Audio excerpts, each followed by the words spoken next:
inventions, Okay, startups, belajar. and initiatives that make our life easier? Who would compose inspiring music, shoot the most watched programs? Who would break records? Who would explore the new? Who would be the hope? We know that only the youth own the future. This year, Al Shark Youth Annual Conference is hosting the Future Leaders, gathering 1,000 high-achieving young frontrunners with world-class leaders, media personnel, academics, and 100 futuristic projects. This year, Alright. we own our future. Siri saya cakap tak ya. Ni I request.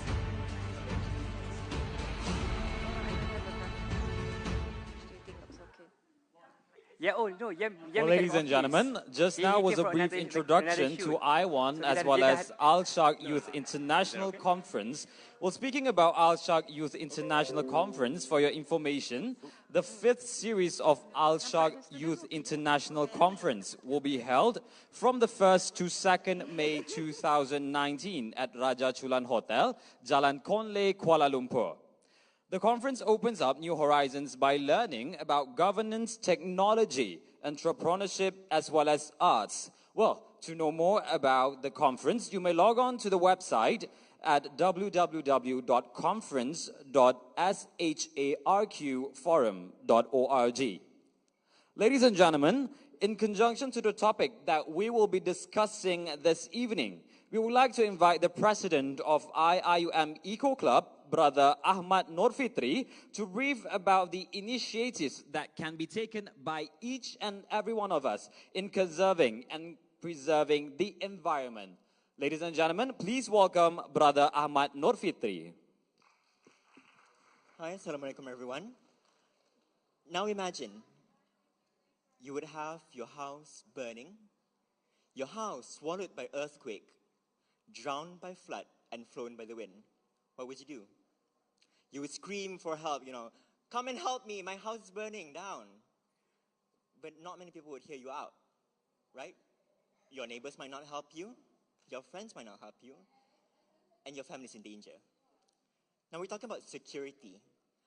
And for the longest time that the earth exists, it has been through multiple stages of ice age, right? It has multiple stages of climate change. But right now, choose to address climate change as climate crisis. We have been a time where humans have been dumbfounded. What do we do now? But hey, aren't you the wisest of the wise?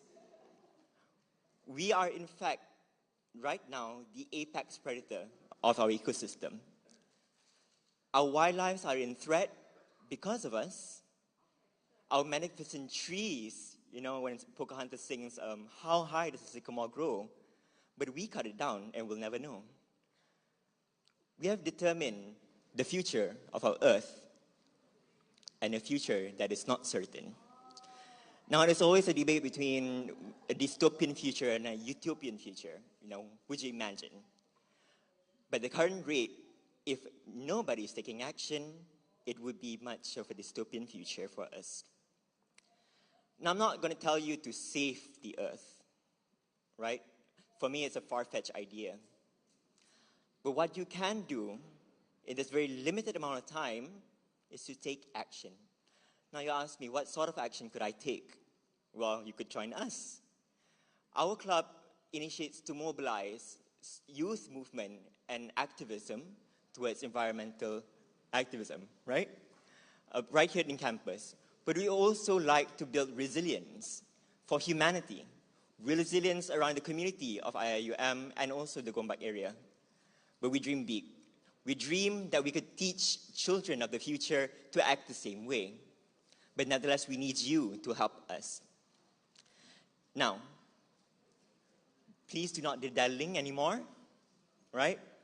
We all have the same story. We all have the same earth. We all have the same home.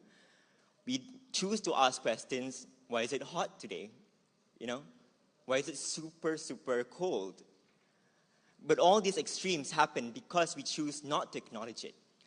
Oh, I'm sorry. We do acknowledge it. But however, here's the T. The biggest pollution that is happening is not much about plastic pollution. It's not much about our air pollution, but the pollution of our hearts and our mind. And we need to move.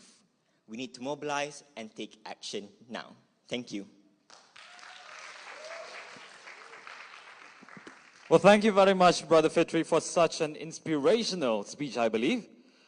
Ladies and gentlemen, since the event will be beginning in 5 minutes, I would like to remind everyone about the housekeeping announcement. Well, please be aware of these announcements, ladies and gentlemen. We would like to kindly get your cooperation to, again, remain seated until the end of this event. If you are required to use the washrooms, they are located at the sides of the hall. And please switch your mobile phones into silent mode and minimize the usage of your phones to avoid any sort of interruptions throughout the event. Also, ladies and gentlemen, one reminder that there will be a Q&A session towards the end of this debate. There are 2 microphones in the hall. If you have questions to be directed to the side proposition, kindly queue by the microphone on the left side of the hall, which is situated right over there. Also, ladies and gentlemen, if you have questions to be directed to the side opposition, you may line up at the microphone on the right side of the hall, which is just over here. On top of that, if you still have extra questions to be answered by the moderators or the speakers, you may just ask via Twitter by hashtagging AskReaction. Also, ladies and gentlemen, please rise upon the arrival of the VIPs and remain standing for Negarako. And for your information, we have been conducting a pre-debate Twitter poll since 17th April 2019, and it will be ended at 8:20 p.m. Well, I believe, yes, it's already ended, ladies and gentlemen. So, I believe everyone has shared their thought whether Malaysia should introduce environmental taxation on corporations is a right move or the opposite. Well, all of these, actually, you may answer it via our Twitter as well, at Reaction Youth 1, and, well, the vote has been casted. Don't forget to follow our social media also, Instagram and Facebook at reaction.youthengage, and Twitter again, Reaction Youth 1, for more updates and information regarding our event.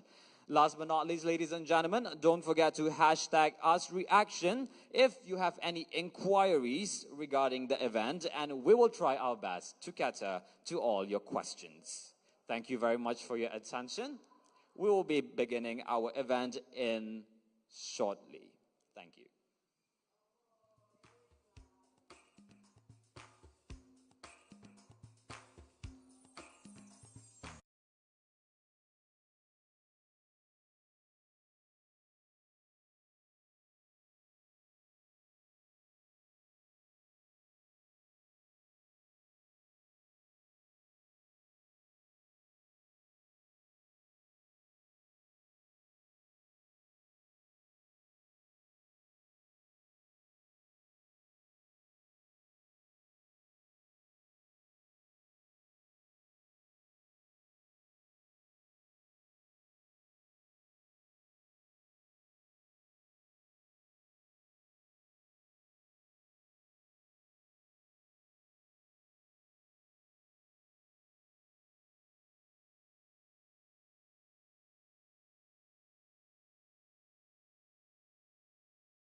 Community Engagement IIUM, Mr. Muhammad Amsha Aziz, Private Secretary to the Minister of Youth and Sports Malaysia, Ms. Nur Arizawati Aris, Principal Assistant Director of Ministry of Education Malaysia, Madam Siti Aliza alias Director of IIUM World Debate and Oratory Centre, accompanied by Brother Haman Azram, Program Manager of Reaction Youth Engaged.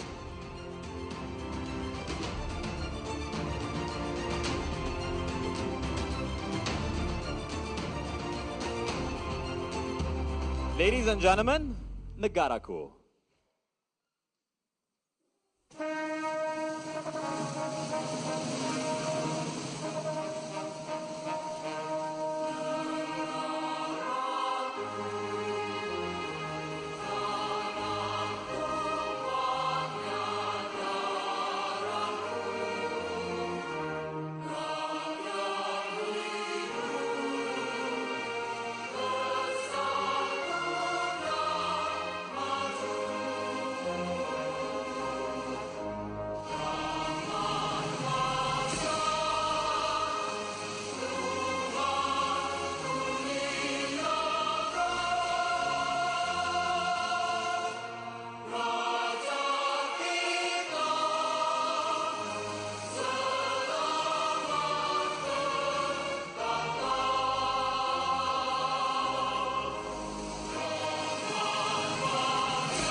Ladies and gentlemen, please be seated.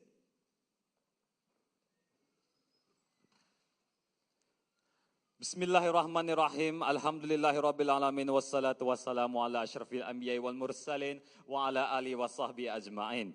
Assalamualaikum warahmatullahi ta'ala wabarakatuh. And good evening. I bid to Associate Professor Dr. Zulkifli Hassan, Deputy Rector of Student Development and Community Engagement, International Islamic University, Malaysia, Mr. Muhammad Amsha Aziz, Private Secretary to the Minister of Youth and Sports, Malaysia, Ms. Nur Arizawati Aris, Principal Assistant Director of Student Development Sector, Department of Higher Education, Ministry of Education, Malaysia, Madam Siti Aliza alias, Director of IIUM World Debate and Oratory Centre, honorable guests, representatives from the environmental NGOs, members of media, students of IIUM, ladies and gentlemen.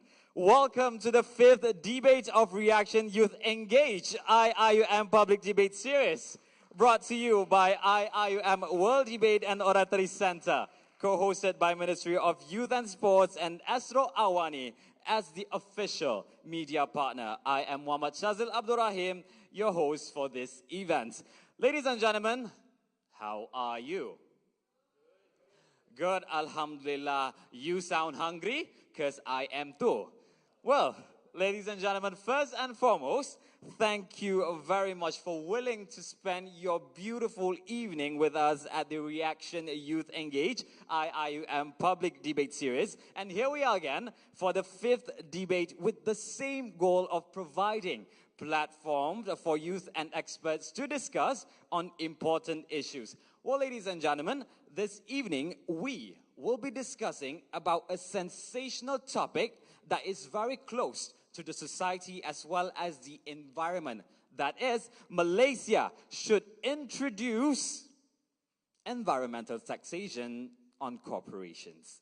Well, before we move any further, let us begin this event with the recitation of Dua so that our event and everyone will be under the blessings of the Almighty. And with that, I would like to invite Brother Zilal Adnan to lead the Dua recitation. Please welcome.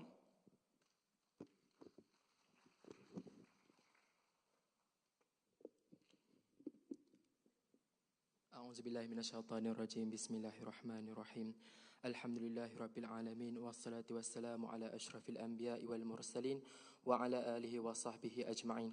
اللهم افتح علينا حكمتك وانشر علينا من خزائن رحمتك يا أرحم الراحمين. رب اشرح لنا صدورنا ويسر لنا أمورنا وتوفنا مع الأبرار. ربنا آتنا في الدنيا حسنة وفي الآخرة حسنة وقنا عذاب النار وقنا عذاب النار وقنا عذاب النار. وصلى الله على سيدنا محمد وعلى آله وصحبه وبارك وسلم والحمد لله رب العالمين.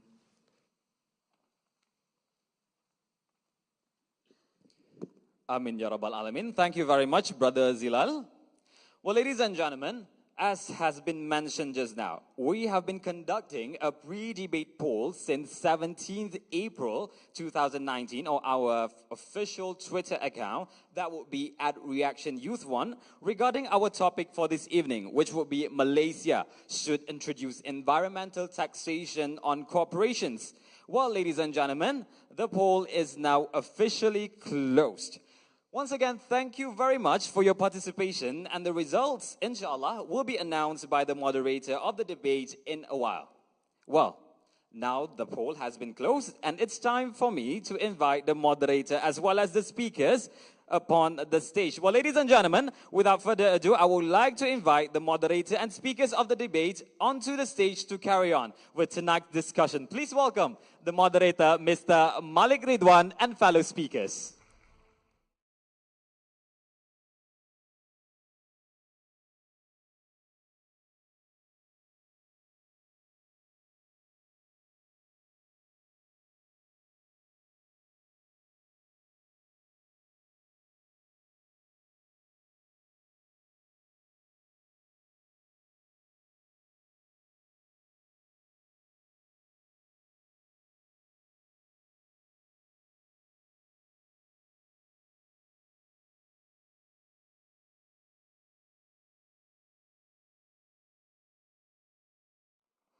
Good evening, everyone. My name is Malik Ridwan, and I'm from Asrawani. Thank you very much for being here tonight, for spending your evening with us at IIUM's Reaction Youth Engage Public Debate Series. This is the fifth installment. A round of applause for Reaction.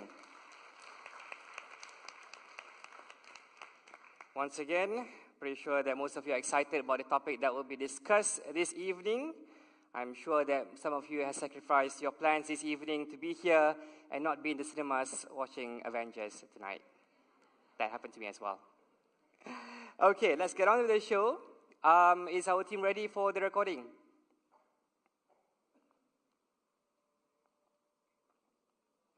All right.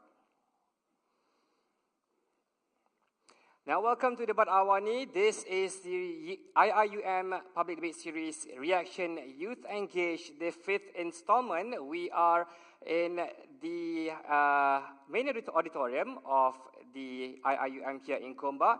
This is the fifth edition of Reaction Youth Engage Public Debate Series, brought to you by IIUM World Debate and Oratory Center, or I1, in collaboration with the Ministry of Youth and Sports and Asro Awani. Now we are here at the International Islamic University Malaysia in Gombak, and this is an initiative that continues its ambition in making Malaysia a debating nation where its citizens are more engaged in public discourse. Now we believe in the commitment of promoting an intellectual and engaged nation, led and championed by our youth in ensuring a better nation for all. Now, in this edition of Reaction Youth Engage, in conjunction with Sustainability Week in IIUM, as well as the recent World Earth Day on 22nd of April, we bring you an environmental sustainability motion titled, Malaysia should introduce environmental taxation on corporations. Now, as we have seen in a UN report released last year, that scientists on the Nobel Prize-winning Intergovernmental Panel on Climate Change, or IPCC, says an increase of 1.5 degrees Celsius is the maximum threshold that we can cross before seeing the worst effects of climate change. Now, the report came with a grave warning that we might reach this threshold within only about 11 years from now. And this report serves as an urgent reminder to us all that we are in dire need of a plan. And today, here in IIUM Reaction Youth Engage, we will see whether or not that plan here in Malaysia includes introducing an environmental tax. Now, prior to the debate that's happening right now, throughout the Twitter account at Reaction Youth 1, we ran a pre-debate poll asking the Malaysian public whether or not they would support levying an environmental tax on corporations. And with an overwhelming majority, over 92% of you, Malaysia, voted yes in introducing an environmental tax on corporations, with only 8% of you saying no to that we should not implement this tax. Now, after the debate, and after you witness all four incredible speakers here, we have you before you today presenting their arguments about whether or not to introduce environmental taxation. We'll proceed with a post-debate poll, allowing you and the Malaysian public to once again vote for your thoughts on this matter. Now, let's get on with the show today. Moving on to the debate, we will begin by introducing our first youth speaker of the night.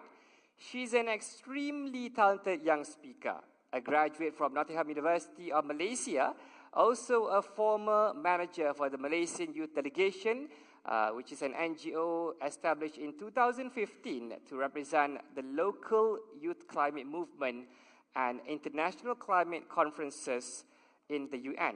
She is a frequent speaker at multiple TEDx events and have been involved in multiple projects under NGOs such as Eco Nights, Roots and Shoots, amongst others. Ladies and gentlemen, please welcome Jasmine Irisha.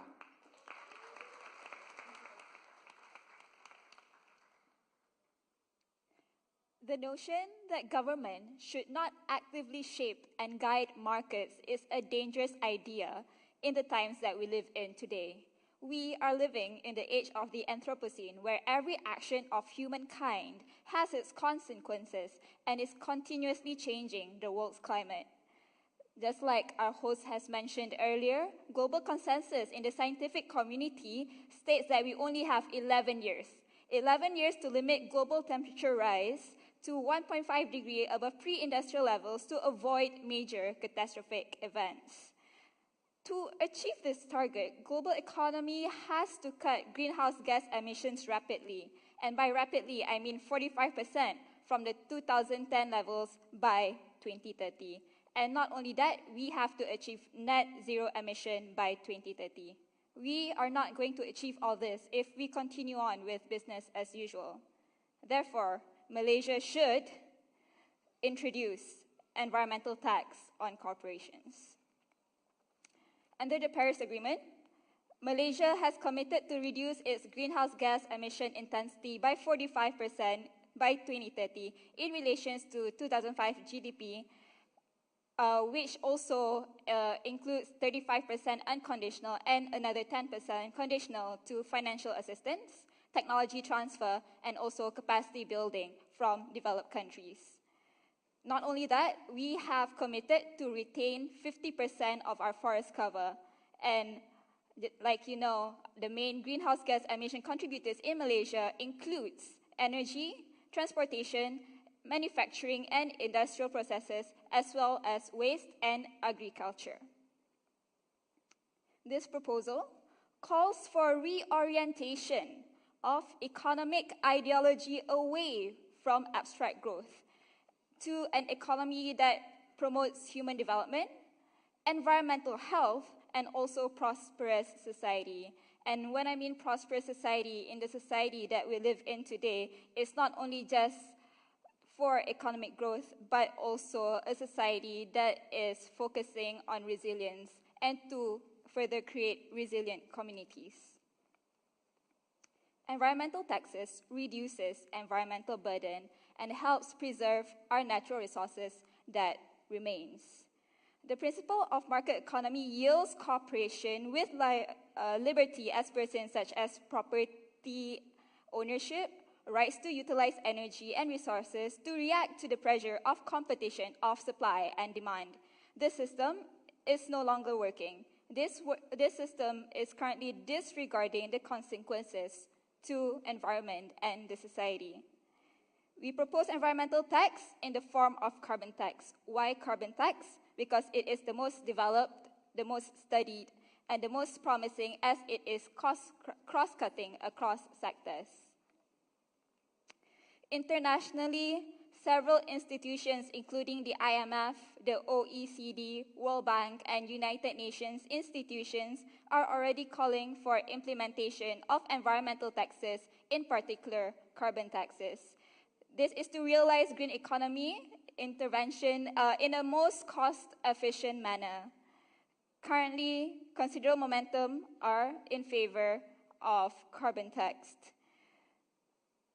Even the UNFCCC, United Nations Framework Convention of Climate Change's Paris Agreement, are in favor of carbon pricing, and this is to further ensure that we reach and limit the 1.5-degree target of implementing global temperature rise.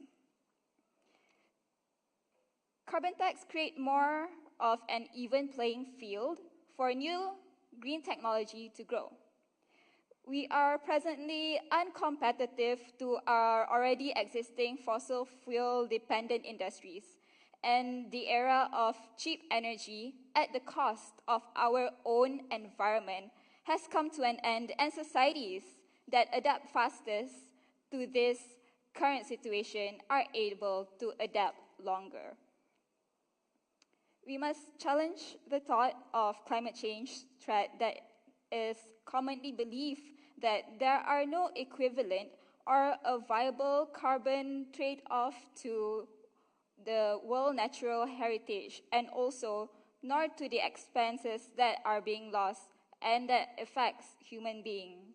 There is no way to regrow forests that are lost, forests that took millions of years to grow that are lost, and extinct species that are lost with them as well. There is no way to pay for the loss of dignity of people who are affected, who are severely affected by the devastating catastrophe of natural disasters. A 1.5-degree world can be achieved with steady determination to see this course of action with end results of net zero emission society, a society that is resilient to climate change. It is time for Malaysia to be a leader. It is time for Malaysia to step up in the playing field of green economy. It is time for Malaysia to set an exemplary model nation in Southeast Asia. Thank you.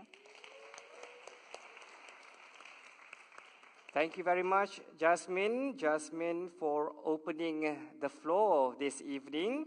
Now, we're going to go on to our next speaker for today, a young and accomplished debater, a first-year law student, as well as the internal vice president of the debate club at Taylor's University. He was recently crowned the overall best speaker at the Malaysian National University Debating Championship 2019, just happened last weekend. He is also the 19th best team in the recent World University Debating Championship and was also crowned the 11th best ESL speaker of the tournament. Ladies and gentlemen, please welcome Navinjit Singh to the floor.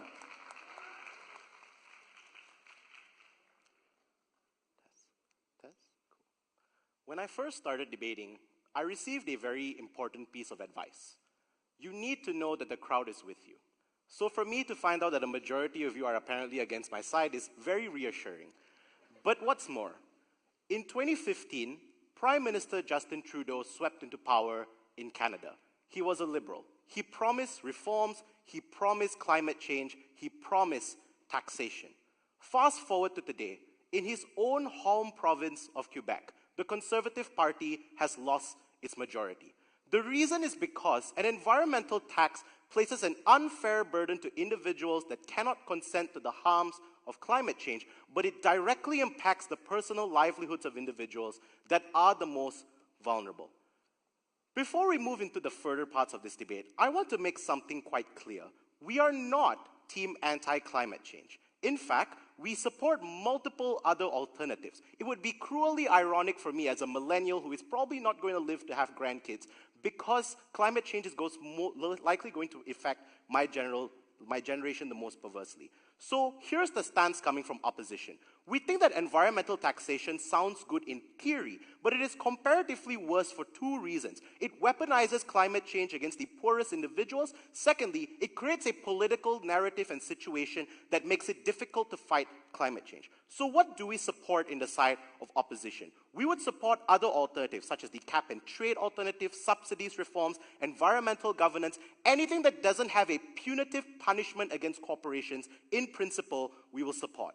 Before I move further into my arguments, I think it's quite important that we ask ourselves how we should judge this debate. This debate is going to be decided on who can prove that people's lives are significantly better. I'm going to prove that the lives of people are worse in the world of government for two reasons. I'm going to prove that this makes corporations react perversely in terms of leaving Malaysia or staying and creating misinformation. Secondly, I'm going to explain why fighting climate change is significantly harder in a world where you weaponize climate change. So the first thing that I would like to suggest, a lot of the speaker before me's speech is rather non-contentious. We are not contesting that the world is dying. However, she did mention specifically at some part in her speech that apparently there is a global consensus on climate change, thus the taxation. This is a false misunderstanding. There is a consensus on the taxation, not on the taxation. There is a consensus on the environment becoming worse, but nobody truly agrees on the methods in which we should fight climate change. So we think that was a blanket assertion and you shouldn't credit it. My first argument, how will corporations react perversely? The first question we should ask ourselves is, what is the current situation in Malaysia? The first thing, we are a post-colonial state. This means our industries were decimated. Our ability to have green tech is significantly limited. The reason is because a lot of businesses and a lot of corporations have already developed rapidly. So when we talk about environmental taxation, you're not just talking about emissions. You're talking about the buildings that they own, the factories that they operate, things that are systematic to the infrastructure of how corporations run here. So what am I trying to suggest here? It is incredibly difficult to change all of this overnight because it is already entrenched within the system. The fact that corporations have finite resources and the fact that they are also profit incentivized, it means that they have to make a cost trade-off. Do I choose to survive or do I prioritize the environment?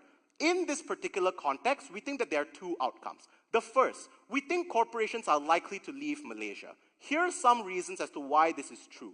Number one, we think that the fact that we have a new government just suggests that it's very difficult to predict how business is going to operate within Malaysia. Number two, the fact that we are still recovering from massive corruption scandals, it means that the ability for investors to be very confident within our country is somewhat limited. For them to come and invest, it doesn't have to come at a cost. You must give them as much reassurance as possible. In a world where you tax them for their most basic operations, this is a world where companies like Intel, Dell, the largest employers of Malaysians, leave. But the second thing, here's what happens if they don't leave. They stay. But the thing is, investing in green tech is a lot more expensive than we think it is. We don't even have an industry in Malaysia. It's not even at its infant stage. For a company to create green tech, they have to take on the research and development for themselves. Something that is significantly more expensive compared to just paying off a tax. We think the likely outcome in the side of government is that these corporations, A, would leave the nation, leaving millions of Malaysians jobless, but B, also just adopt to the tax and not truly implement green reforms simply because it's easier to pay off this tax. My second assumption, let's assume that the best case scenario of government happens, that these corporations suddenly become altruistic, that they don't want profit anymore, but they stay. The problem with taxation is that corporations are averse to it. Nobody wants to be taxed. Nobody wants to lose profit. So in a world where you are taxed and you are losing profit, the question is how you remove that tax. The way that politics works now is all based on narratives. So the first thing that a corporation will do in order to make sure that the public doesn't support this tax or lobby the next government to remove it is to create a culture of misinformation. How many of you know smokers that actively defend their habits? No, it doesn't matter what the research says, I'll keep smoking because they're lying to you. This same likelihood happens a lot more in the world of government because corporations control the narrative. They have the most money. The second thing, we're talking about science. It's too technical. Yes, the smartest individuals can comprehend it, but it's not palatable to the average person. That's why it's easy to spread misinformation about the environment. That's why it's easy to lead people away from truly buying into environmental sustainable techniques. The side of government must explain why we have to deal with this specific narrative, this specific method of individuals interpreting information. My last thing, and forgive me for being a bit morbid here, let's just analyze the situation. In terms of who is polluting the most, Malaysia really isn't there. The top polluters in the world are the United Kingdom, the European Union, China, America. These are the people causing global warming. These are the people causing the warming of the seas, the destruction of the Arctic. Little Malaysia has very minimal bearing on these gigantic nations. They need to explain how implementing a policy here will cause Xi Jinping in China to reconsider shutting down factories. So let's take this seriously. In both worlds, unfortunately, it seems like we're on a trajectory to death, regardless of whether individuals opt in or not. So yes, maybe in our we affect and we fight climate change, but at least if we're both heading to destruction, our lives are guaranteed here. We don't lose jobs. You don't create a populist swing against environment. For those reasons, you must side with me. Thank you very much, Navin, for another great opening. We've seen side proposition from Jasmine and side opposition. Navin presented what they had to say on this topic today, that we have that Malaysia should introduce environmental taxation on corporations. We'll be taking a short break, and when we come back, we'll move on to our second half of the debate with another two amazing speakers lined up before you. Debat awal ini will take a short break. We'll be back soon.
Welcome back to Debat Awani, showcasing the 5th edition of Reaction Youth Engage IIUM Public Debate Series. We are here in the main auditorium of IIUM in Gombak with a an interesting topic that will be debated, that has been debated, we've started earlier, with the title, Malaysia should introduce environmental taxation on corporations. Now, we will now move on to the second half of our debate, where our speakers will now have 10 minutes each to present their arguments. Our next speaker of today is the founder and currently the president of EcoNice, which is a non-for-profit environmental organization which aims to facilitate the adoption of sustainable living in Malaysia. She is also a mentor for the Entrepreneurship Accelerator Program under Magic, as well as the program consultant in the Massive Department at Magic. Ladies and gentlemen, Ms. Yasmin Rashid, you have the floor.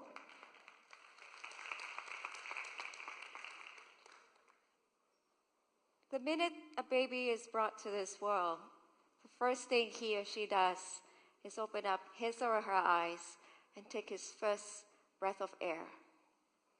From then on, this baby will consume, will produce, will spend, and essentially create a footprint to the environment.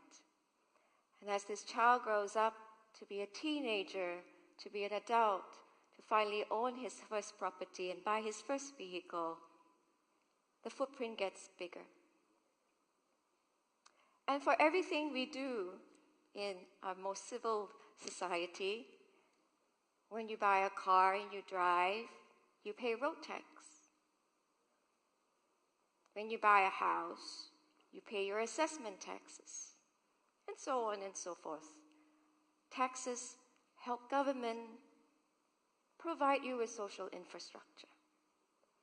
Taxes helps the government, I guess, share the burden of taking care of a nation. In the recent river pollution issue that we saw in Johor, no one really took responsibility. We have laws, we have restrictions. We also know, more or less, who the culprits were. But there was not much ammunition to look at who should bear the responsibility. But the ultimate bearer, or the ultimate sufferer of it, would be the people living around the polluted rivers, who have to suffer in their health. I'm hoping that the suffering is just short-term. But in many cases, and this is my personal experience, when a river is polluted and there's really no one being responsible or being expected to be responsible, people suffer. They suffer a lot.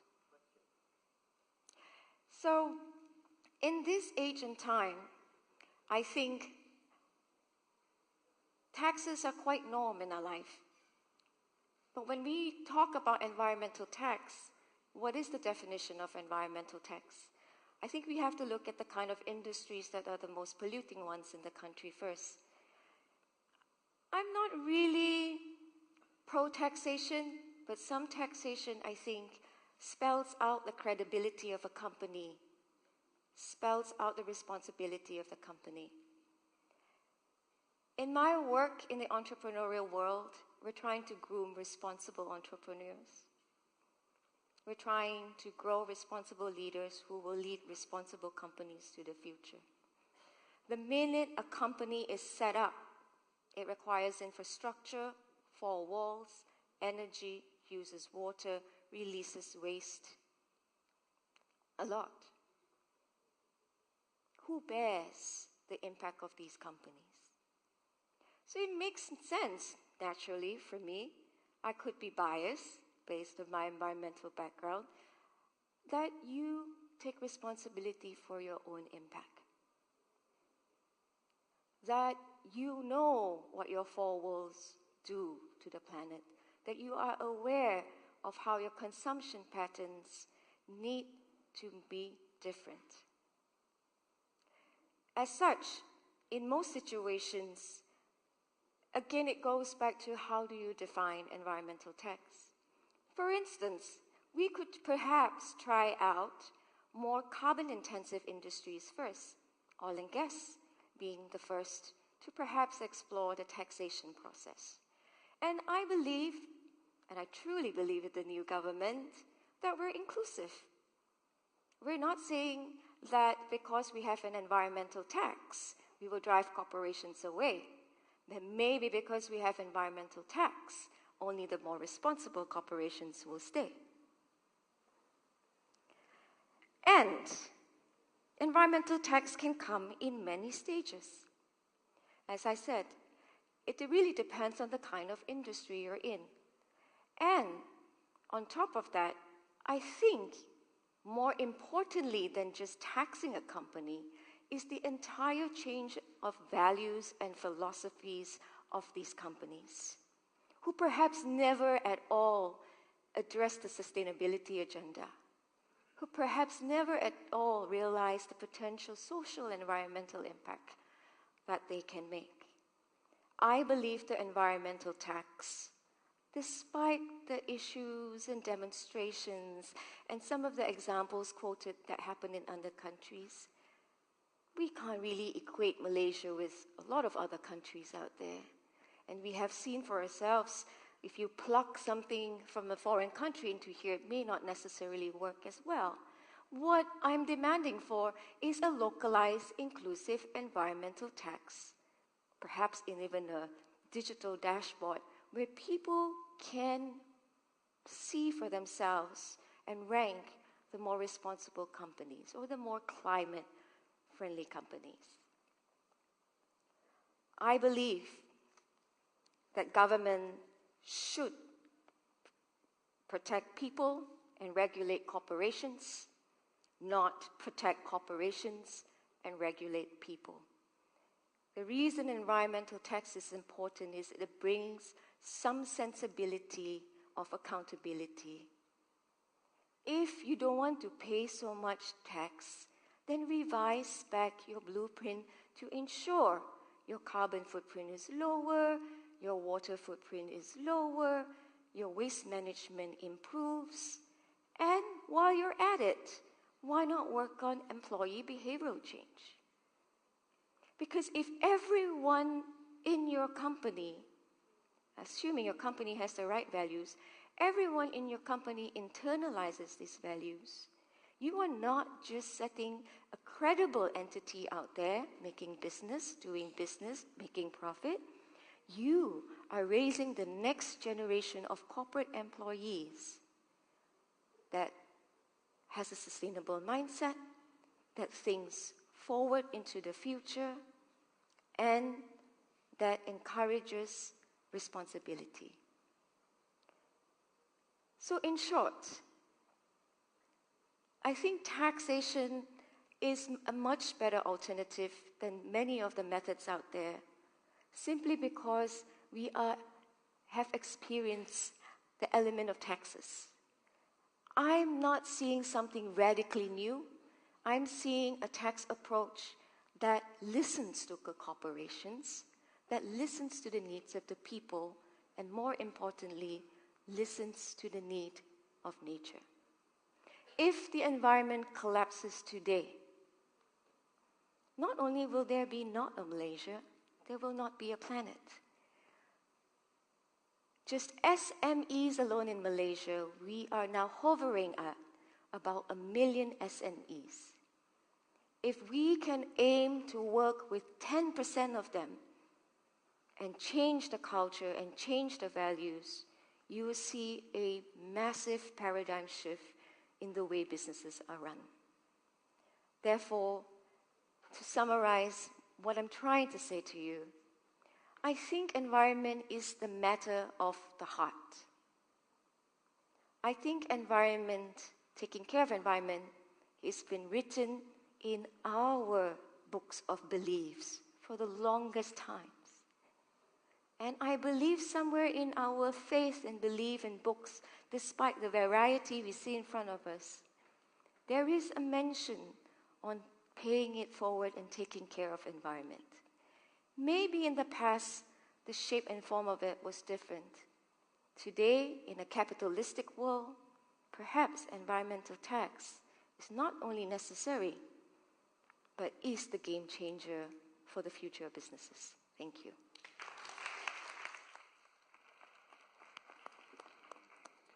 Thank you very much, Yasmin, for a very heartwarming speech, I would say, representing side proposition. And now for our final substantive speech of the day. He is currently the climate reality leader of the Climate Reality Project, a non-profit organization involved in education and advocacy related to climate change. Ladies and gentlemen, he is also a graduate of Cambridge University and the University of New South Wales, Sydney, Australia, who was one of the 15 international scholars who attended the PhD Academy at the Swiss Federal Institute of Technology. Ladies and gentlemen, Dr. Renard Siu, you have the floor, sir. Thank you, Mr. Speaker. My esteemed colleagues from the government team and members of the floor. Now, we, the opposition, we are strongly opposed against the motion tabled today that Malaysia should introduce an environmental tax on corporations. This is not to say that we are denying the importance of the environment. In fact, far from it. The environment sustains life. It provides natural resources for businesses to thrive. So, allow me to first clear up the cobwebs of confusion that the members of the government have spun. First and foremost, they went on and on talking about, how the environment is getting worse from day to day, and how, pollution is affecting, babies that are being born, their livelihoods are being affected, and so on and so forth. We, members of the opposition, are not in any way denying that. But where the government has failed to do today is that they have failed to show us that an environmental taxation is, in fact, an effective mechanism in order to help save the planet or the earth. I mean, what sort of structure are they proposing in terms of environmental tax? There is clearly no clarity on that end. And they have clearly not answered, the bigger question today on how effective really is an environmental tax in terms of changing corporations' behavior. The first speaker from the government even went as far as to make a claim that an environmental or carbon tax is one of the most researched, most studied, and most effective way of governance. Is this really true? Well, I mean, if we really look at the world today and statistics, where has carbon tax been implemented, we can see that carbon tax has clearly failed in a lot of countries. Take Australia, for example. The Gillard government introduced a carbon taxation on the 31st of July, 2012. In perhaps one of the most divisive elections ever, the Liberal National Coalition swept into power, and the first thing they did, they decided to axe the carbon tax. Look at Washington, D.C. Washington, D.C. is one of the few countries where environmental consciousness has been ranked really, really high.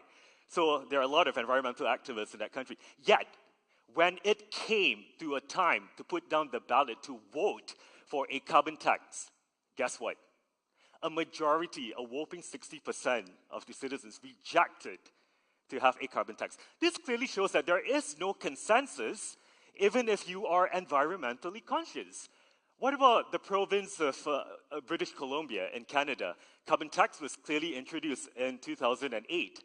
But if you look at the statistics that we have today, from 2011 to 2014, there's actually been an increase in the amount of carbon emissions by 5.6% throughout that period, which represents actually an average of 1.5% increase annually at the gross domestic level. So what is really happening here? Is a carbon tax truly effective? I don't think so. So going back to today's argument really is that carbon tax or environmental tax is really what I would consider a dead weight loss. And what is a dead weight loss? Assuming that you have a situation like an environmental pollution and you have two options. Option A would cost you a couple of $1 billion, and option B would cost you, say, about 100,000, but both equally has the same impact. Option A, in this case, would be a dead weight. Likewise, for environmental tax as well, I would consider it to be a date rate because there are simply other structures, other alternatives that we have not explored fully in our home country, in Malaysia. As what my first speaker of the opposition had pointed out, we need to have clear subsidies reform to encourage corporations to change their behavior. And if you ask the large majority of the corporations in Malaysia, I'm very sure they'll tell you that the incentivization and rewards that's currently put on the table just isn't sufficient for them to take the first step. If you do a cost-benefit analysis, there are just way too many barriers. I can cite a story, right, of an organization that is involved in a palm oil company which produces excessive amounts of biomass, so there's surplus energy, yet they cannot sell that energy back into the grid because the energy industry is such a highly regulated industry. So there are all of these complications, right, that are preventing people from being innovative or wanting to really make a change. Secondly, there is something called the cap and trade system, which has been so effectively implemented in the European Union. So what is the cap and trade system? It's basically capping the maximum amount of limit that an organization can actually produce. And if they do surpass that limit, they would have to purchase carbon credits in order to neutralize their position. And those carbon credits would go into supporting reforestation projects in Brazil or to save coral reefs. Like, these are alternatives to environmental taxation. We also need to have stronger environmental governance among corporations. Well, of late, in the past decade or so, there has been a huge rise in terms of feminism. And people have been calling for at least a 30% quota, like on boards for diversity reasons. But what about questioning, like, where are the environmental experts sitting on these boards? Why are we not pushing harder for this agenda? After all, boards are the ones who are actually going to be making huge decisions that would impact an organization for many years to come. They are the ones who should be held accountable. But as it stands, ladies and gentlemen, currently, if you ask how many of publicly listed boards are environmentally well-versed, I can tell you, very few. And this is really something that we have to push for. Fourthly, there are also a myriad of standards, frameworks, and guidelines that are out there in the market. In Malaysia alone, if you look at the property and construction sector, the amount of green rating tools is very confusing out there in the market. We have the Green Building Index, like that's coordinated by the Malaysian Green Building Confederation. There is MyCrest, that's supported by the Construction Industry Development Board. And on top of that, there are also different rating tools like that have been brought in, like overseas, like LEED in the US, BREEAM in the UK, all of which have different standards and criteria. And until we are able to harmonize these tools and speak the common language, different corporations are going to be going their different ways, like adopting different frameworks, adopting different policies, adopting different guidelines in order to put their corporation in the best light. And if that were to happen, how could you possibly introduce an environmental taxation that is going to be fair for all? Simply not possible. Now, ladies and gentlemen, moving on to my two substantive arguments. My first argument is really about the impact of environmental tax on corporations and its flow-on effect. You see, when we talk about environmental taxation, there's really many different subcomponents. You can talk about the carbon tax, which, according to the Greenhouse Gas Protocol, is divided into three scopes. There's Scope 1, emissions, which is directly related to the organization itself in terms of the products and services that they produce. Scope 2, purchased electricity. How much electricity do they use in order to support their operations? And Scope 3, in terms of travel, like business travel, like the usage of diesel.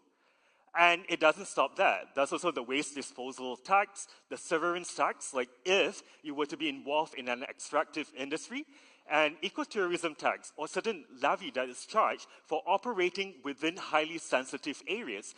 So just based on this listing alone, what do you think would happen to the profitability of an organization? You can already tell that all of the items would be taxable in one form or another, and this would definitely eat into their profits. And when an organization is really pressed, when their profits are affected, what would they do? They would either A, select to close down their facilities, or B, move their facilities to an area or a different country that has simply lower or no environmental tax at all. So essentially, what they're doing is merely outsourcing their pollution to another country. So once again, like, how effective is an environmental taxation system? So, ladies and gentlemen, as you can see, there are a lot of different alternatives that are out there, you know, like that we can opt for, which we clearly have not fully optimized in Malaysia. There are a lot of areas that needs development, and we need a clearer roadmap before an environmental taxation can be put forth, or at least for us to be mature enough, like, to adopt this. You know, in closing, I would just like to emphasize that we, members of the opposition, we are in no way denying the importance of the environment, but what we are questioning today is that the environmental taxation mechanism is simply ineffective. With that, I rest my case. Thank you. Thank you very much for that amazing speech, Dr. Renard. We have just witnessed both sides of side proposition and side opposition in an amazing back and forth exchange between four incredible and experienced speakers on this pressing issue of the government. Now, don't get us confused. There is no win or lose in this public debate series. It's more of a public discourse in raising or bringing the voice of Malaysians to the government in ensuring a better nation or a more sustainable nation for all in the future. Now, when we come back, we'll begin with the next session of the debate today, where we'll allow you guys at the audience in this hall to ask questions. And for those at home, you can ask questions through Twitter by tagging #AskReaction, by tweeting your questions to any side of both proposition and also side opposition. We'll take a short break. We'll see you again soon.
Test.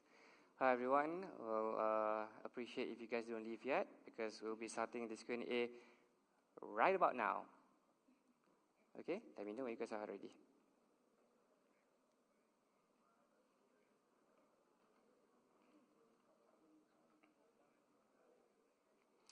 Now, welcome back to Debat Awani. This is the 5th series of IIUM's public debate series, Reaction Youth Engage, right here in IIUM in Gombak. Now, in this segment, we'll be opening the floor right here today, where our audience have the chance to ask questions to both our panels on side proposition and side opposition. We have Jasmine, Yasmin, Dr. Renard, and also Navin here debating on this pressing issue where Malaysia should introduce an environmental taxation on corporations.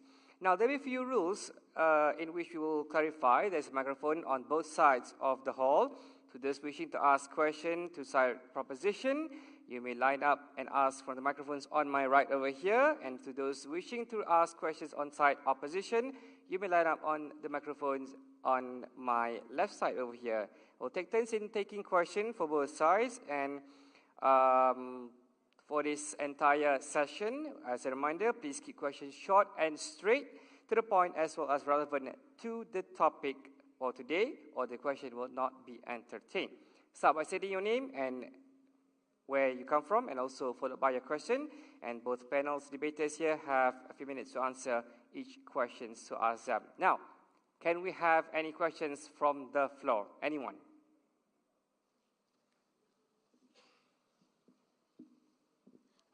Hi, my name is Aida. I'm from IIUM.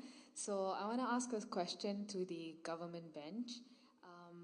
So there are a lot of concerns in regards to who will, the parties that will get affected by this particular tax. So how will you ensure that this tax does not get unfairly passed on to consumers? Thank you.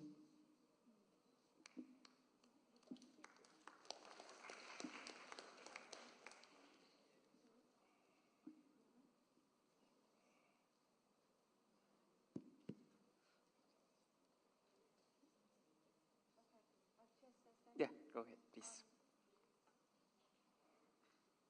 Well, as mentioned earlier,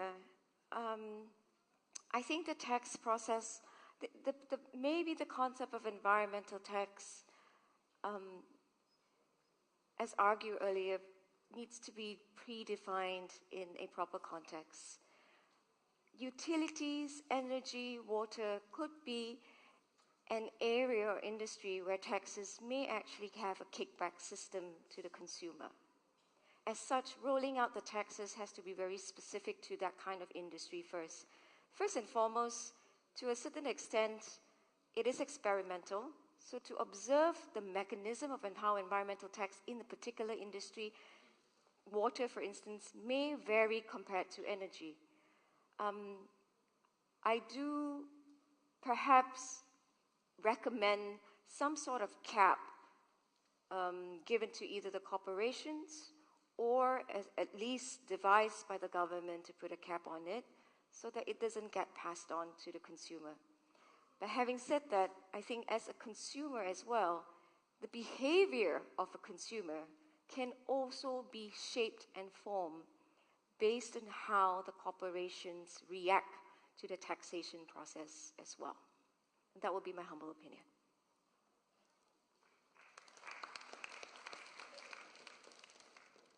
Thank you, Yasmin. Next, can we have this young lady here? Hello, I am Aisha. I'm from ICOL, from IIU. So as far as my knowledge is concerned, environmental taxations are actually really hard to reach on a consensus because it's an unpopular policy. Usually corporations will try their best to evade it. Hence, what is the likelihood that your alternatives will achieve the necessary support that environmental taxations cannot, taking into considerations all the stakeholders that is involved in the process? Thanks. Directed to which side? Oh, sorry, opposition. Please.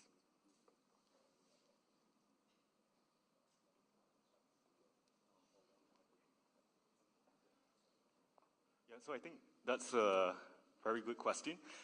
And some of the alternatives that I've suggested, like for example, the cap and trade system, they have actually been successfully implemented in the European Union. They have actually seen significant reductions, like in carbon emissions, like over the years, as a result of that implementation. So it is a proven and tried method, right, that has already been done.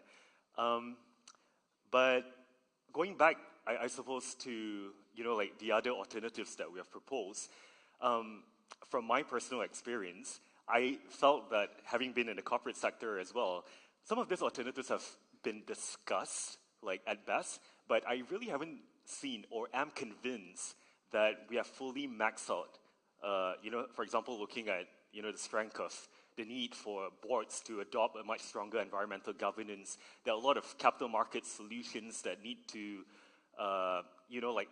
look into such issues, right? But whereas a taxation alone, in my opinion at least, I see it as a bit of an administrative burden at this point in time, because there's going to be a lot of reporting, monitoring, and the worst part is actually verifying that whatever that you're reporting is actually accurate. For a taxation or accounting system to work, you must make sure that there's actually a very clear roadmap that is put in place and that the industry is actually mature for it before the actual rollout. Otherwise, it's going to be disastrous. And for that very reason, I am quite opposed against the motion today that a taxation mechanism would actually work to change corporations' behavior. Because what they would do merely is that they would just opt for different frameworks or guidelines to put themselves in the very best light, and it doesn't really help achieve the intended objectives. I hope that answers your question. Thank you, Dr. Bernard. Next, can we have this young lady over here? Hi, my name is Tinir and I'm from IUM. My question is for government. Assuming that the taxation collected is a significant amount, what is the government going to do with the money that is collected? Thank you.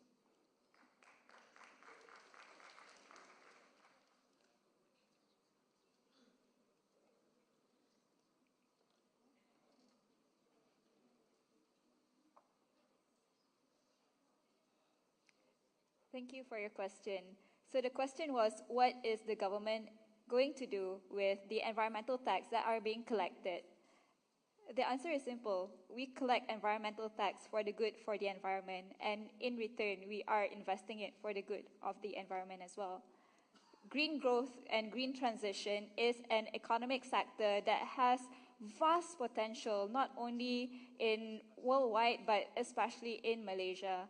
We are in a very good moment to take up this opportunity to move forward Malaysia to greater heights in terms of environmental sustainability. We have to take this opportunity to not just invest in green economy or green growth, but to rehabilitate back spaces and reclaim back our green urban spaces that is slowly being lost in this day and age.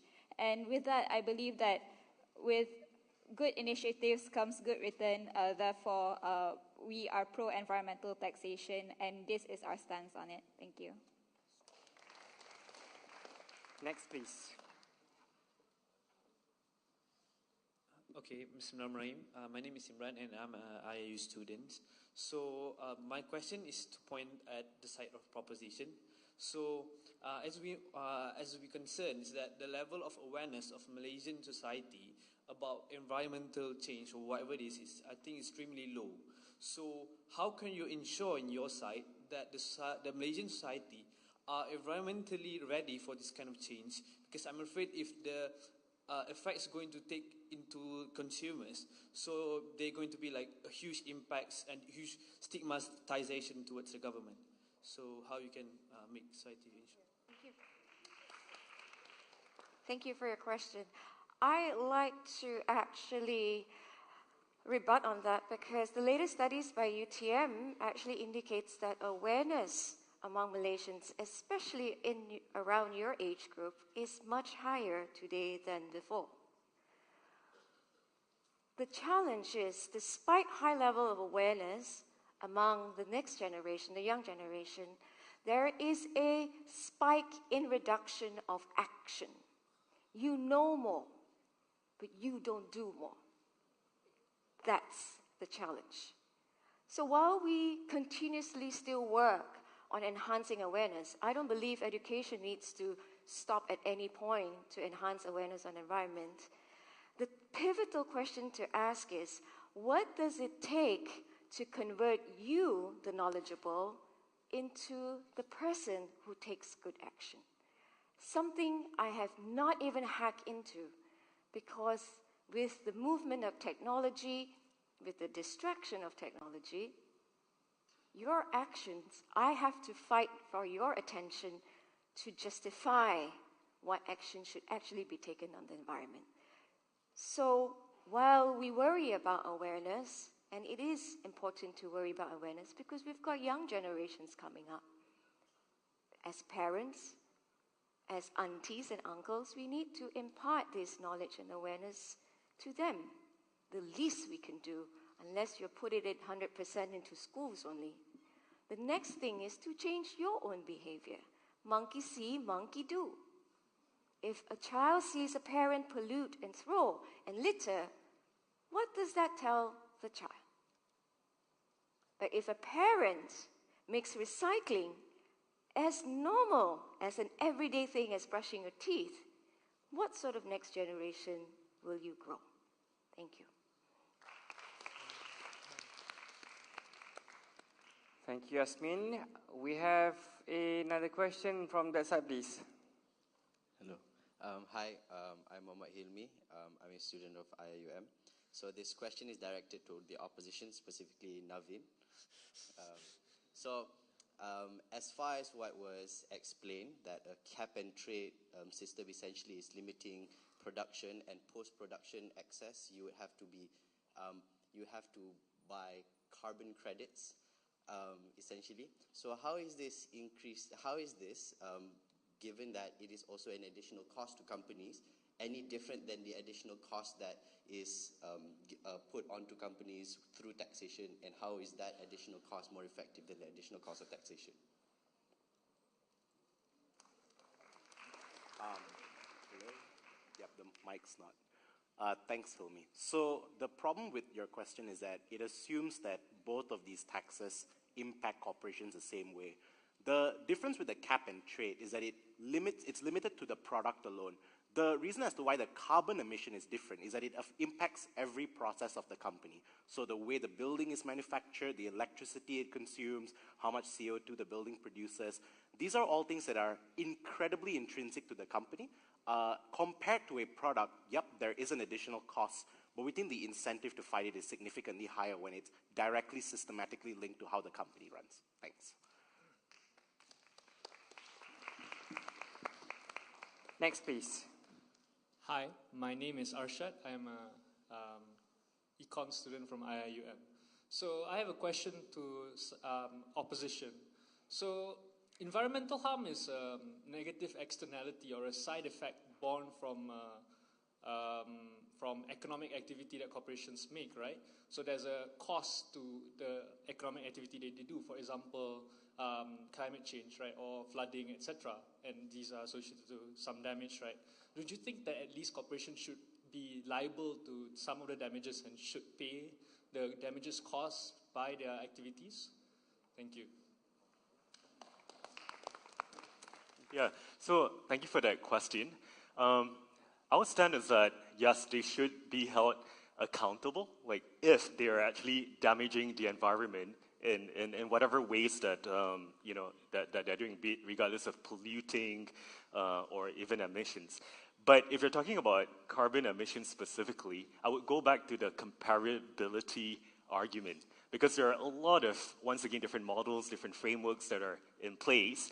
So I'm not saying that they should not be held accountable, but what sort of mechanism do we have to put in place in order to make sure that they're proportionately and equitably made accountable for their actions? And that's what we are actually putting forth today. So we are not in any way denying that the environment is important, right? But what we're saying is the taxation mechanism itself. Is that truly the most effective way forward? Yeah. Thank you. Next, please. We have one from this side. Hello, my name is Badran. I'm from IUM. I would like to ask the question to the government. When it comes to environmental taxation on corporations, we would want to actually know corporations are still allowed to discharge something which are detrimental towards the environment. Then to what extent that is go beyond, then only environmental taxation will come in.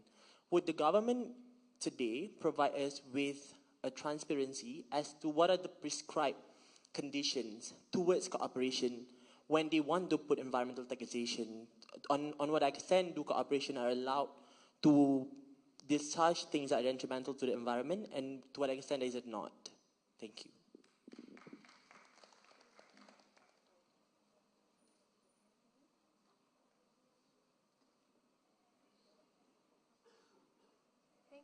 Thank you for the question. I think this is a two-part answer between the both of us. I see the taxation as two ways. Internal taxation, what you do internally in the corporation, meaning how you manage your utilities, how your employees use energy and water. And then there's the external taxation, which looks at what happens outside the premise of or the boundary of your business. In this case, the risk of addressing the boundary pollution, the tax-related on that aspect, I think is the most critical, that element, simply because any, I guess, impact you have, whether it's waste or wastewater or toxic materials, right? The repercussions is it influences, it travels. It travels, it goes by the wind, it goes in the water. The ramifications of it is it has high risk to human health. I'm just basing these facts based on what we have seen recently in Johor. The sufferers are there chronically or acutely, and the most impactful and most detrimental one comes when your company's environmental neglect not only jeopardize your company's health or the people that work for you, but has the propensity to go outside these four walls and influence the health of others. I think that's a big no-no in which innocent people's lives are at risk and they don't even know it. Jasmine? To further reinforce what my teammate Yasmin has said, there are detrimental effects of not enforcing environmental taxation. To not enforce environmental taxation on corporations, it'll further encourage overconsumption of energy. And in the country or in this world, the major polluters are the energy industry, are the fossil fuel industry. Therefore, in order to limit greenhouse gas emissions, in order to just have a safe world to live in, we have to adhere to all of these concerns, and we have to actually address it in a manner that is enforceable and in a manner that is effective. I'm saying this because I have a stake in the future, and I feel that all of you here have as well. I am speaking on behalf of a young person, I'm speaking on behalf of myself, but I feel that a lot of people in this room can resonate to where I'm coming from. Yes, personal responsibility is important, but what is further important is to address the major greenhouse gas emissions and to address that the people that are responsible in producing more greenhouse gas emissions has to pay for their price. To not have environmental taxation is to say that we are encouraging more and more greenhouse gas to be emitted in the atmosphere. And this is not right. And I'm saying this, personally, I'm not a debater, but I'm not here to win this debate. I'm here not to lose the environment, and I'm here not to lose my future. Thank you. Well said, Jasmine. Now, we have some questions that came from social media, in fact, to side proposition. How much responsibility do you believe individual consumers have towards their own carbon footprint?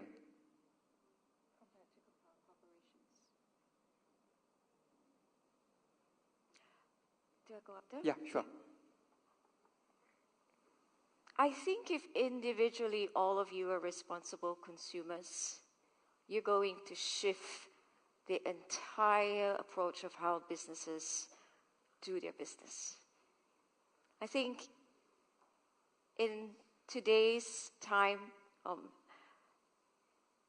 corporations do still get away with a lot of things. Be it, take Linas, for example. The rare earth processing plant in Pahang.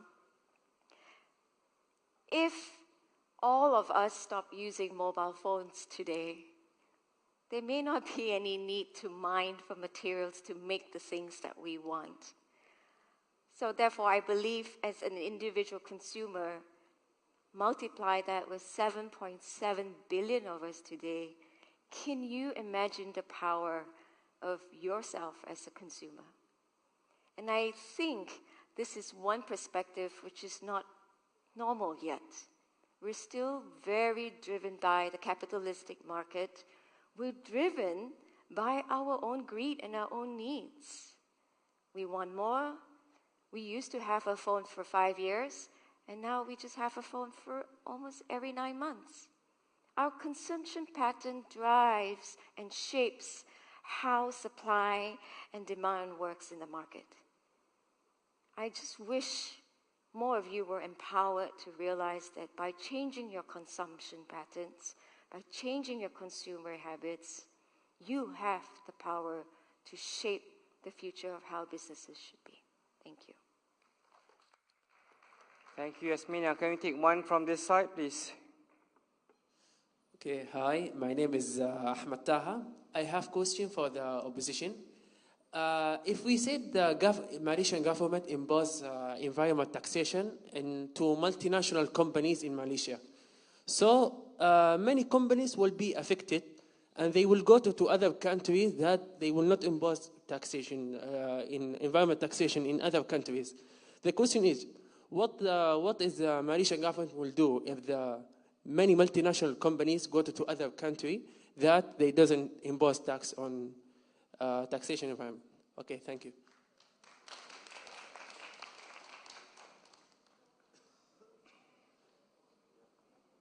So just to answer that question very quickly. So yeah, I mean, if Malaysia were to introduce, environmental taxation, the business choice that they have, as I've presented my arguments earlier, is that they would either choose to shut down their facilities because operational costs has now increased, or they might decide to shift their operations to another country which has low or no environmental taxation at all. And the impact is really, on the Malaysian economy. Like what happens when facilities or operations are shut down? The impact will be on the communities because they would lose jobs, right? And can you imagine if you were, a B40, part of the B40 community, right? Someone like Ali who has a family of 4, who needs to feed his, kids, who needs to put food on the table, pay for education. Like, where is he going to go, without these jobs? And, bear in mind that when we talk about environmental taxation, yes, we talk about multinational corporations, but don't forget, corporations also include SMEs, the small and medium enterprises, and we have a lot of that, right, currently in Malaysia. What's going to happen to them? Is it fair for them to also be paying the same costs, right, for an environmental tax? So these are some of the considerations that we'd also have to think about before, agreeing to the motion today. Now, I just want to get to one more question from the public that was sent in via social media. If sin tax was established to tax consumption of sinful goods, for example, cigarettes or even alcohol, shouldn't we do the same for something such as carbon emissions, knowing it is detrimental to our earth? Naveen, if you have anything to say? I think the problem with this question is that it's a false equivalence. So taxing an individual cannot be compared to taxing a corporation. The reason is because the type of resources we have as people like you and I is severely limited compared to what a corporation has. As for the second limb of this question, the reason as to why you implement policies is not because there is a moral imperative behind it. By all means and logic, we can carry out any policy possible because there is a potential problem we aim to solve. The reason why you can't carry it out in this particular manner is because of the harms that are attached to this policy. So the problem with this question too is that you assume that the sin tax is inherently good for cigarettes and alcohol. I would argue that it hasn't been. For millions of young Malaysians who have died of cancer smoking unregulated cigarettes, or millions of individuals dying of liver cancer drinking unregulated versions of alcohol because they are significantly cheaper. Similarly for the carbon emissions, if implementing it comes at the cost of corporations excessively pulling out, millions of vulnerable people losing their jobs, the further spread of misinformation about climate change, or the increase in populist narratives against climate change, then I don't quite see the point of implementing it. Thank you. Thank you, Naveen. One question from this side, gentlemen. Okay, my question is towards the opposition. So an extension towards what you mentioned just now, right? My question is that the summary of the rejection towards taxation that I got from your side is that it might shift the burden of paying this taxation, you might weaponize the taxes, or you might push MNCs to move to other countries because they can't bear the burden of the tax, which essentially is the cost. But when you contrast it to whatever suggestion or alternative that you guys are proposing, that perhaps carbon cap or cap and trade and so on and so forth, don't you think this also means that you are severely limiting the MNC's ability to produce, which essentially means that it is a form of loss of profit? So if you contrast, either you have to pay taxes in terms of cost, and on your side, it is a loss of profit from not being able to produce and sell those items, don't you think all of your harms of saying taxes are bad essentially also applies to you, because MNCs could also shift to another country because they are unable to garner the same profit as they would have to pay a tax if a taxation was imposed? Yeah, thank you.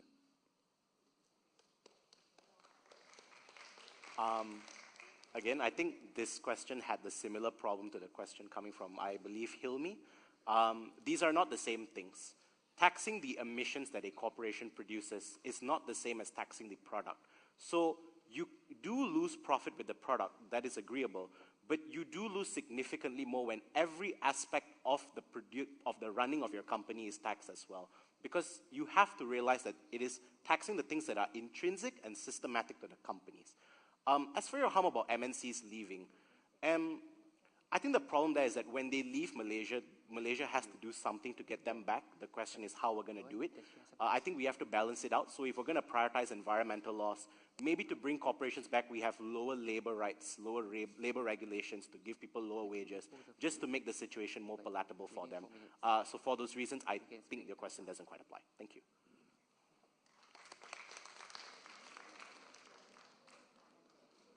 Next, please. Yes, hi.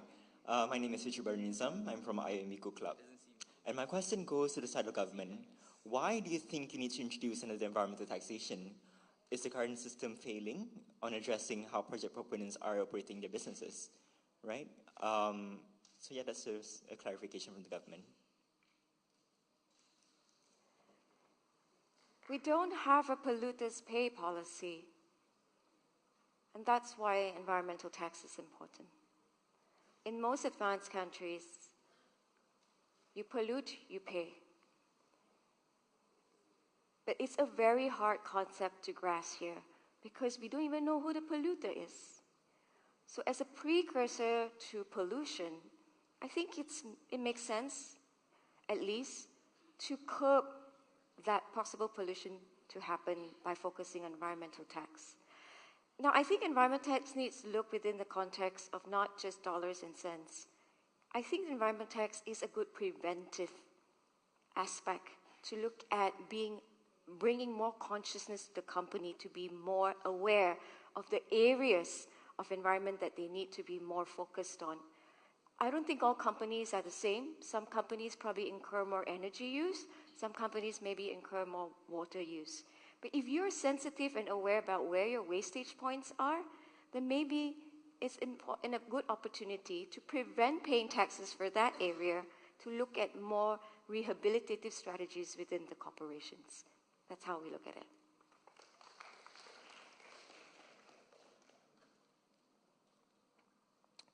Do we have anyone? Oh yeah, here. Okay, I have the question direct to the government side. Okay, I think everyone is aware with the case of Pasir Gudang where a few schools had been affected from the severe air pollution, right? So if the Malaysian government wants to take action to impose the environmental tax for the penalty action, do you think a mere taxation is enough to pay for the loss of life and the damage of the environment? Thank you.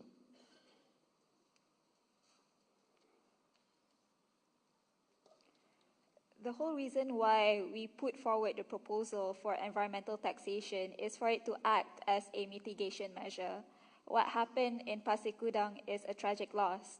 And are we only going to react and not act before it happens? So we are proposing the environmental tax as a mitigation measure before it's too late.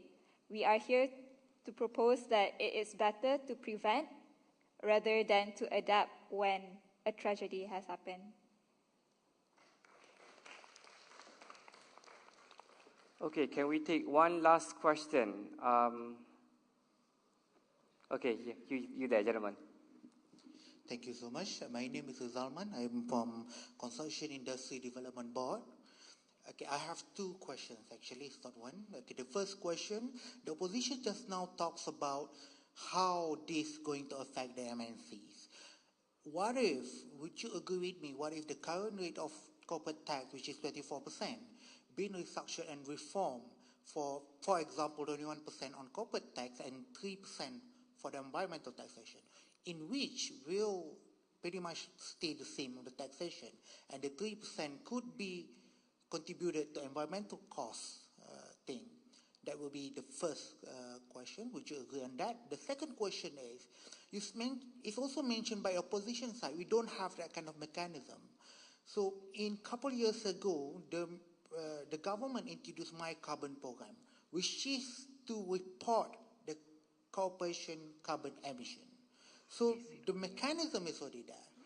So would you agree that if we could introduce per output of, for example, per income of carbon emission, then we could tax if they can have a lot of emission, then we can tax with them? That's two questions. Thank you.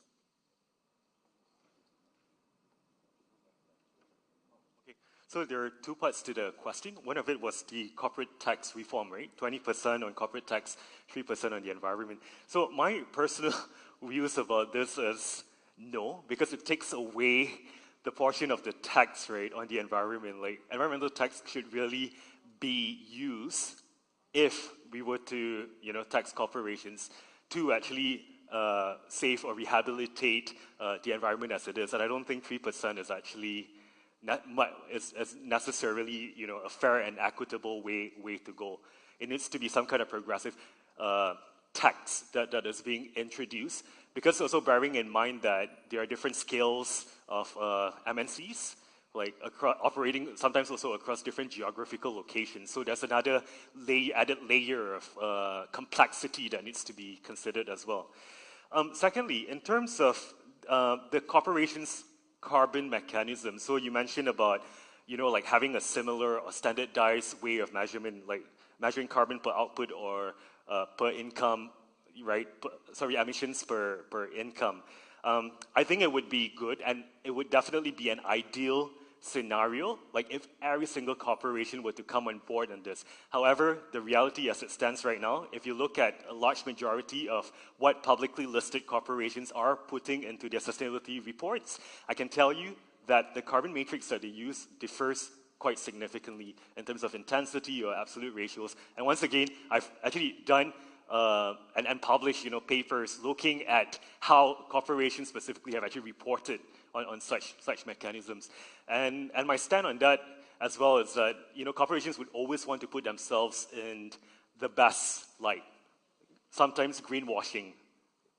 So how do you counter that? How do you counter that scenario whereby an organization is not merely evading corporate tax? So that is also another barrier that we have to really sit down and trash out before we talk about something like an environmental taxation. Thank you. Thank you very much to everyone for those questions that you guys have raised to both our speakers, all four speakers here on stage.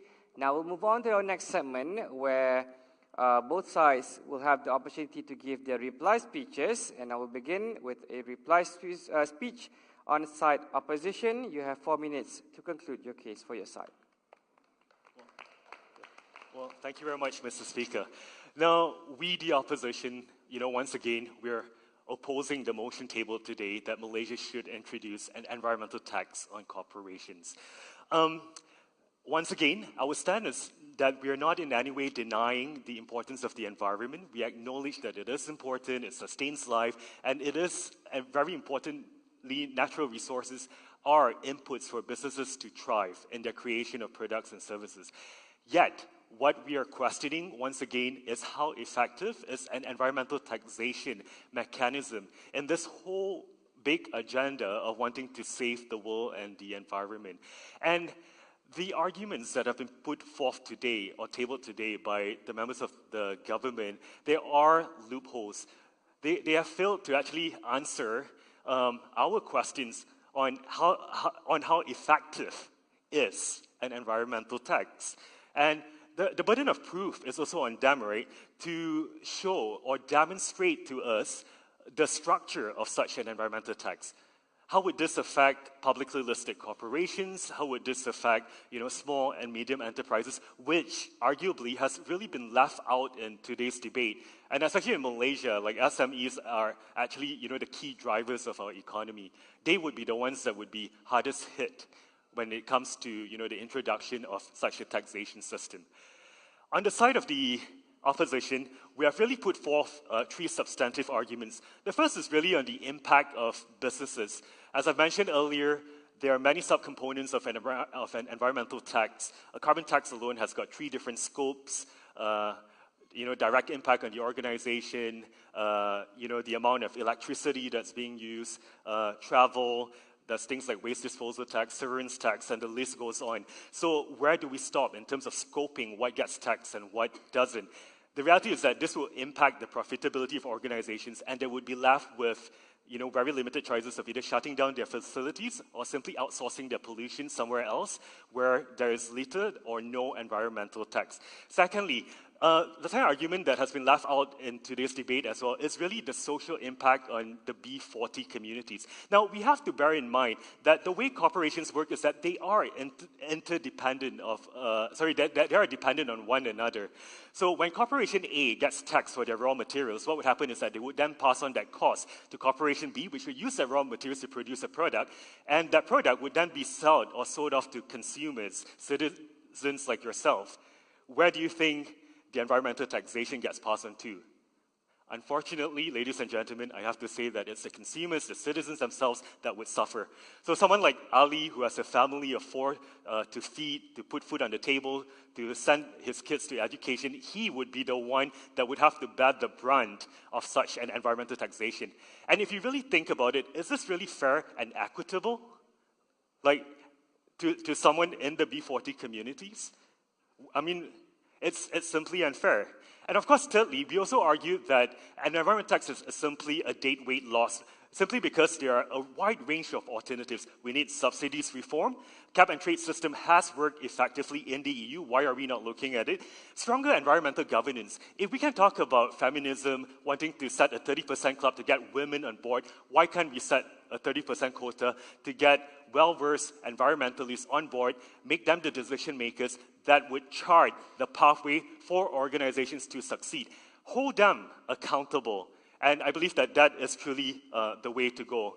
Needless to say, there also needs to be a harmonization of different standards, because as it is right now, when we talk about carbon emissions alone, there are too many frameworks and models that people adopt. So we need to harmonize this before we can even talk about environmental taxation. So without further ado, I'd like to rest my case, and I hope that you will stand on the side of the opposition. Thank you. Thank you, Dr. Renat. Now we will proceed to cite proposition to conclude the case.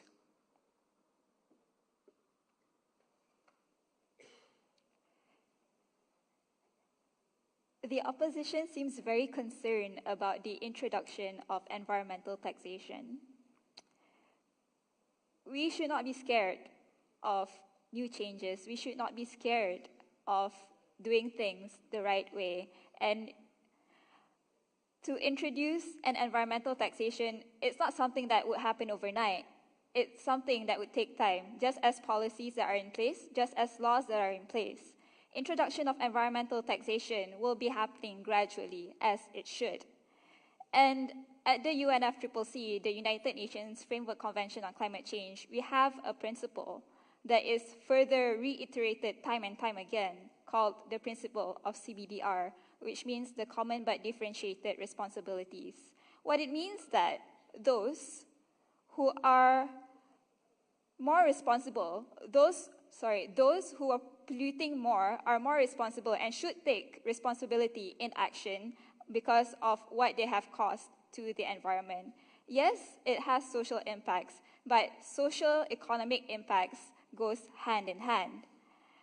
We are a government which further promotes inclusiveness. We are progressive, and to take a step back on not introducing an environmental taxation would probably paints a picture that we are being regressive.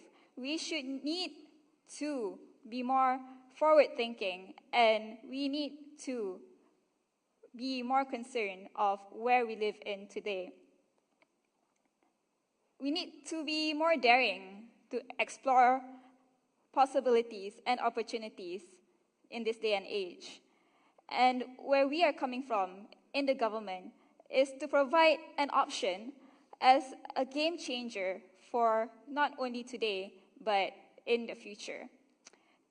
It's not just the government's responsibility, it's not just the environmentalist responsibility, it's everyone's responsibilities. And therefore, I invite you to create a strong partnership with us to further push for the agenda, to further push for inclusiveness. The opposition has mentioned fairness and equality, but what is important today is equity.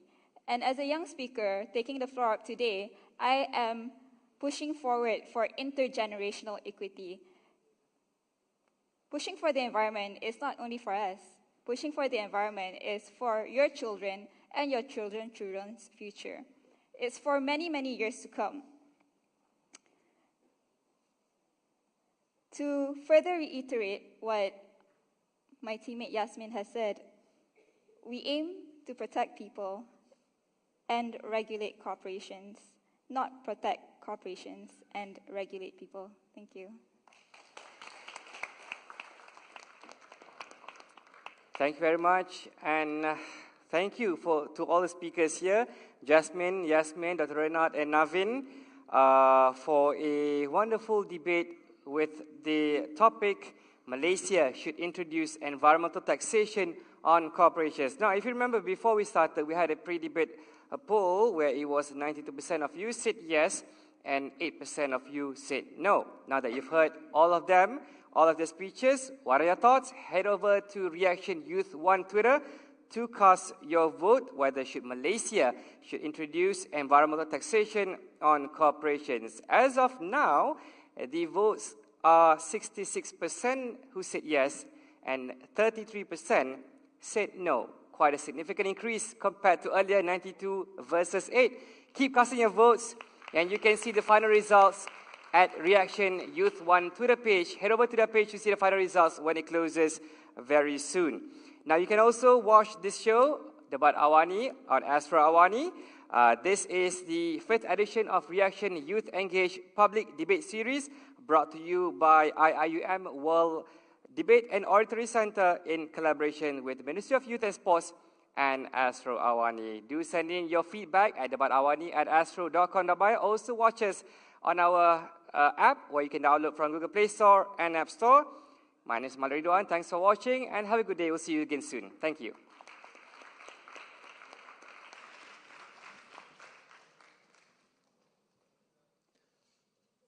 Well, thank you very much, dear moderator and speakers, for such an amazing debate, I believe.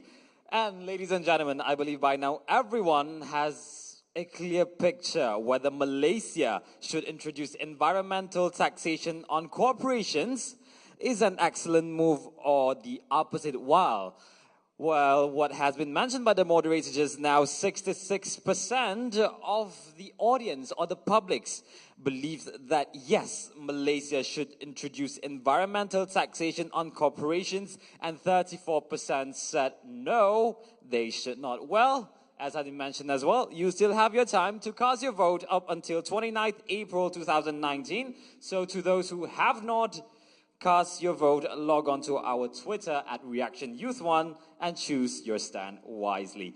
Well, way to go, government. All right, ladies and gentlemen, now I would like to call upon the stage the Honorable Associate Professor Dr. Zulkifli Hassan, Deputy Director of Student Development and Community Engagement, IIUM, accompanied by Madam Siti Aliza Alias, Director of IIUM World Debate and Oratory Center, as well as Brother Haman Azram, Program Manager of Reaction Youth Engage, to deliver tokens of appreciation to our distinguished moderator and speakers of this evening. Please welcome.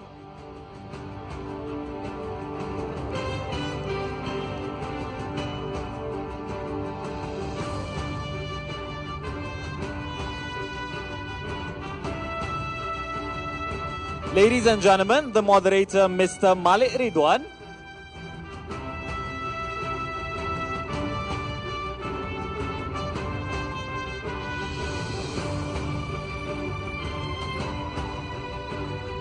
The youth speakers, Ms. Jasmine Irisha.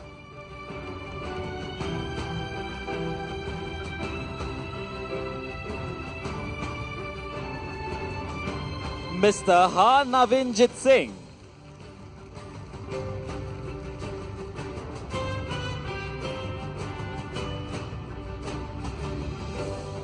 Moving on to the main speakers, Ms. Yasmin Rashid.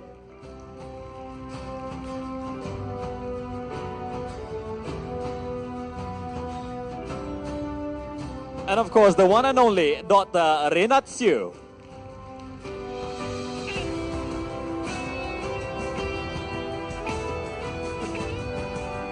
Ladies and gentlemen, now we would like to have our honorable guests and speakers to remain on stage for a photography session.